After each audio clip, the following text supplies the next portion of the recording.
Basic గా వీధి కుక్కలు కరిస్తే పెద్ద డౌట్ కేసు పెట్టచ్చా అని అనుకుంటూ ఉంటారు చాలా మంది. బట్ రీసెంట్ గా ప్రూవ్ అయింది, కుక్కల పైన కూడా కేసు పెట్టి కుక్కల్ని కూడా జైల్లో పెట్టచ్చు అని వింటున్నాను. ఇది నిజమేనా మేడం? అవును. సో ఉత్తరప్రదేశ్ లో ఏంటంటే ఒకవేళ స్ట్రే డాగ్ అంటే వీధి కుక్క ఎవరైనా కరిస్తే కనుక ఒక్కసారి కరిస్తే 10 రోజులు జైలు శిక్ష. మనుషుల కాదు, కుక్కలకి 10 days. 10 days. సో బయటికి వస్తే బయటికి 10 days జైలు శిక్ష. ఒక్కసారి కలిస్తే 10 days. ఒకవేళ 2 bites అండ్ అబౌవ్ అట్లా పోతూ ఉంటే ఏంటంటే లైఫ్ ఇంప్రిజన్మెంట్ అంట. అంటే కుక్కలని శాశ్వతంగా జైల్లో పడేయడం. ఇప్పుడు మొన్న సుప్రీంకోర్టులో ఒక verdict వచ్చింది. నాకైతే నాకు కూడా అనిపిస్తుంది. ఎందుకు ఎందుకంటే చెప్పాలా? వీధి కుక్కల్ని జైల్లో పెట్టి ఫుడ్ పెట్టి పెంచేస్తారు కదా. అవును, అట్లీస్ట్ టైంకి ఫుడ్ దొరుకుతుంది.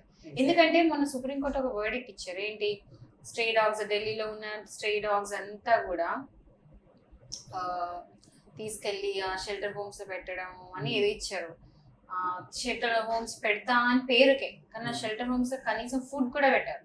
అవి ఒక కుక్క ఇంకొకరిని ఖర్చుకొని చాలా బ్లడ్ అవంతా ఎంతో మంది డాగ్ లవర్స్ వెళ్ళి చూసినప్పుడు షెల్టర్ హోమ్స్ లో సీక్రెట్ గా దొంగతనంగా వెళ్ళి చూస్తే కుక్కలు అన్ని ఇట్లా బ్లడ్ గారుతూ చాలా దీన అవస్థలో చూసి చాలా మంది హర్ట్ అయ్యి అసలు ఏం చేస్తుంది కోర్ట్ అని చెప్పి చాలా అగేన్స్ట్కి వెళ్ళినారు. సో దాని తర్వాత ఒక వర్డిక్ట్ వచ్చింది, మనం చూసినాం. బట్ దానికంటే ఇది నాకు బెటర్ అనిపించింది.